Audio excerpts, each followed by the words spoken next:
Selamat pagi Indonesia, pemirsa, inilah situasi persidangan terkini di Pengadilan Negeri Jakarta Selatan. Kita melihat kuasa hukum dari tiga terdakwa saat ini sudah masuk, yang artinya juga tadi sambungan kami terhadap kuasa hukum Richard Eliezer, Roni Talapesi, saat ini pun juga sudah berhenti karena persidangan akan segera dimulai dan kami mematuhi peraturan persidangan yang berlaku saat ini. Kita akan melihat kedatangan dari Majelis Hakim, berikut pula dengan Jaksa Penuntut Umum dan juga sejumlah saksi yang akan dihadirkan pada hari ini.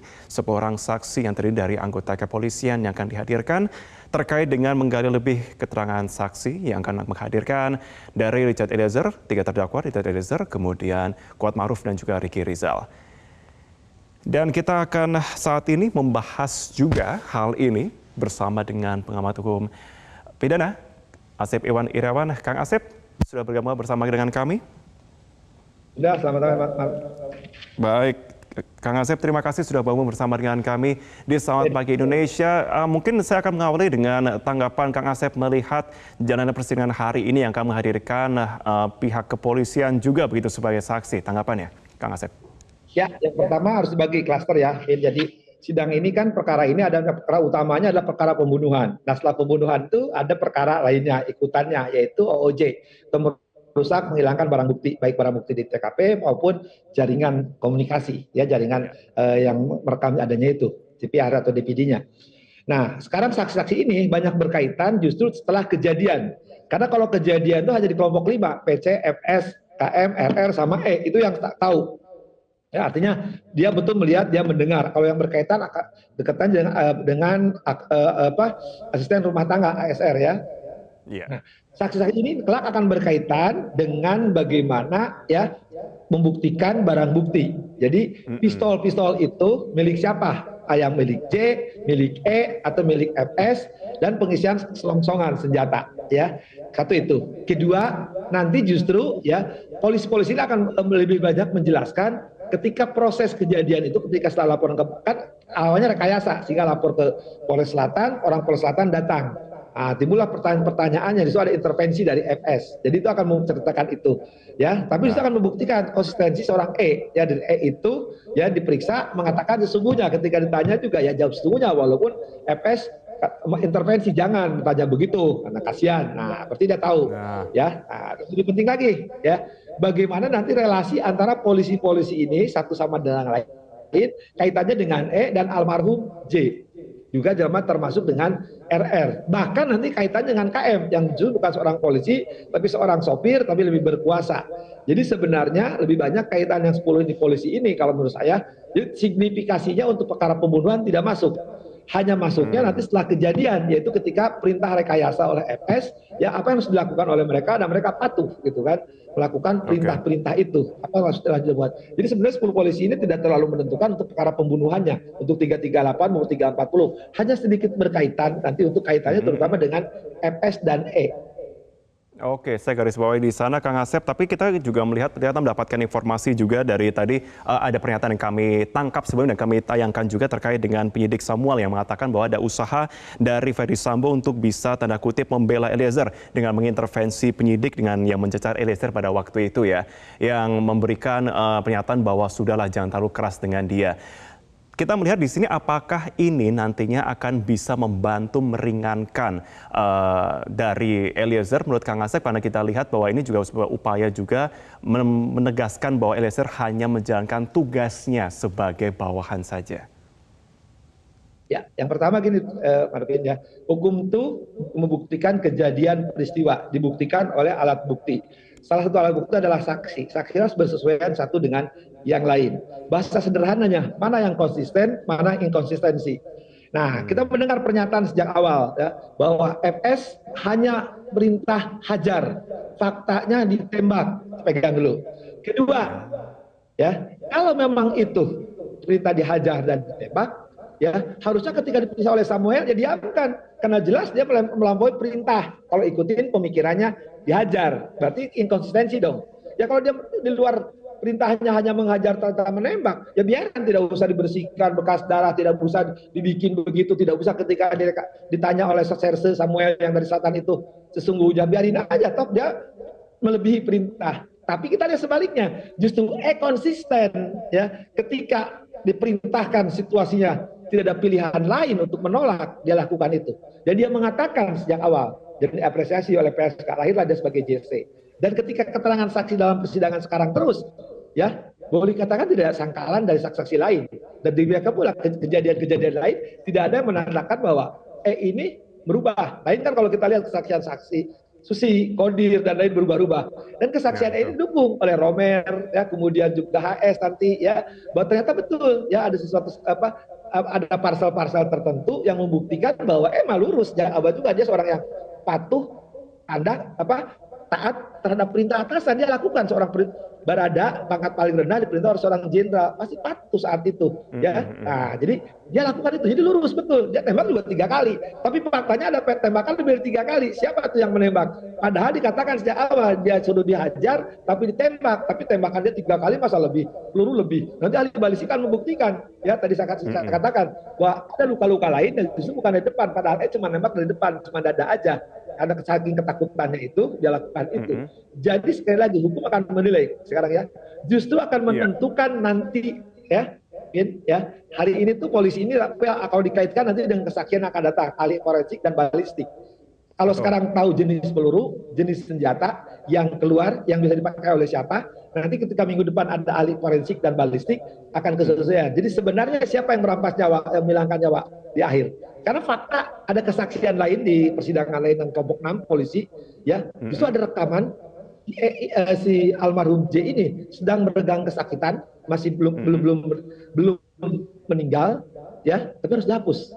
Padahal ditembak cuma 3 kali, faktanya lebih dari 3 kali. Artinya ada penembak jitu setelah itu. Dan ditembak bukan dari depan, bukan dari dada, justru dari belakang, tembus dari berarti ini. ada Itu dua yang hal berarti Kang Asep yang bisa kita lihat, ya.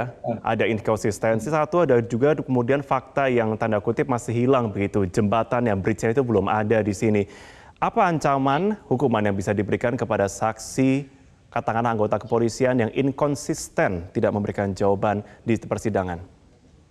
Ya, yang pertama siapapun jadi saksi di situ kalau memberi keterangan palsu sudah diingatkan berkali-kali, saya katakan harus saja ketua majelis tegas, bahkan keras. Ya udah, bikin berita acara, bikin penetapan, jadikan terdakwa, bikin dakwaan jaksa. Jadi bukan tersangka, malah terdakwa, karena 74 itu mengatur siapapun yang memberi keterangan palsu di ruang sidang dan itu merugikan terdakwa 9 tahun, kalau tidak merugikan 7 tahun. Jadi ancamannya berat. Jadi ini ada pembelajaran, sering berkali-kali saya katakan, ya, bahwa saksi yang memberi keterangan palsu itu dan sudah diingatkan, bahkan hakim mengingatkan lebih dari selusin kali dengan kata-kata bohong, tidak masuk akal, skenario, kamu memikir, itu bahasanya sudah berlebihan menurut saya. Harusnya lebih dari 3 kali, udah. Panitra bikin penetapan, tolong jasa bikin acara, kita proses. Biasanya itu, ini pembelajaran. Nah ini kalau kemarin kasus Susi, Kodir, Dawen itu didiamkan, ya kan ada beberapa polisi, kalau polisi Romer udah mulai benar, tapi ada polisi yang lainnya kan yang mulai, ya, jadi saksi itu, tadi kan jujur kan mengatakan di ruang sidang, karena saya takut kami, takut oleh siapa mereka tanya, ya oleh Pak Sambo. Nah ketakutan jangan sampai dia berbohong, kan risiko ketika kesaksian berbohong, sebenarnya itu kriminal, dan itu harus diancam pidana, harus diproses. Oke. Tapi kalau dilihat kembali strategi apa sebenarnya yang digunakan oleh JPU, Kang Asep, pada persidangan kali ini dengan menghadirkan full 10 orang saksi-saksi dari anggota kepolisian? Ya, gini, kalau penegak hukum itu nama penyidik, penuntut, ya setitik apapun dia akan cari, ya, pasal-pasal itu bakal bukti berkaitan. Tapi sebenarnya kalau di ruang sidang, kalau kan yang dibuktikan itu unsur, ini kan dibatasi persoalan ini pembunuhan. Kalau pembunuhannya sudah cukup terbukti, ya, karena menghilangkan nyawa diakui oleh kelompok 12 Jambi, poin-poin Saguling dan Durian 3 itu sebenarnya sudah ada. Hanya tinggal poin menentukan tuh ketika yang 5 dipertemukan, disilangkan. Artinya ketika jadi terdakwa, FS, PC, KMR jadi saksi, atau sebaliknya FS jadi terdakwa, mereka jadi saksi. Hanya tinggal itu sebenarnya, Pin. Yang lain-lain sekarang, justru ini kalau ini mah yang sekarang nanti membuktikan justru untuk kelompok 6, yaitu kelompok OOJ itu, ya. Jadi sebenarnya kalau saya sekali jadi hakimnya harus berani mengingatkan jaksa, Anda ini sekarang mendakwa dengan pembunuhan, menghilangkan barang bukti, ya. Nah, cukup tidak usah banyak-banyak lah saksinya lah. Ini durasi habis gitu kan. Apalagi kami terhenti 2 minggu loh gitu kan. Kecuali memang tahanan masih ada gitu kan. Betul, kalau kita lihat nih saksi yang dihadirkan pun juga sangat spesifik, begitu detail ya Kang Asep, ya. Kemudian juga akan dihadirkan juga dari forensik juga, kemudian supir ambulans juga, dari pihak kepolisian juga. Oke, ini sembari kita menyaksikan bersama saat ini. Jika saya tidak salah melihat di layar kaca ada kedatangan dari Richard Eliezer, Kang Asep juga sudah hadir di sini ya. Oke, kembali Kang Asep, yang menarik juga ada kesaksian dari sebelumnya para ART ajudan Sambo. Ini mereka kompak menyerang kepribadian Yosua seperti sosok yang temperamen, suka clubbing, merasa jenuh sebagai ajudan dan lain-lain. Apakah kalau dari perjalanan sidang yang kita ikuti sejauh ini masih relevan dengan pokok perkara dan sebenarnya apa yang ingin dituju atau ditunjukkan para saksi itu kepada majelis hakim sebenarnya?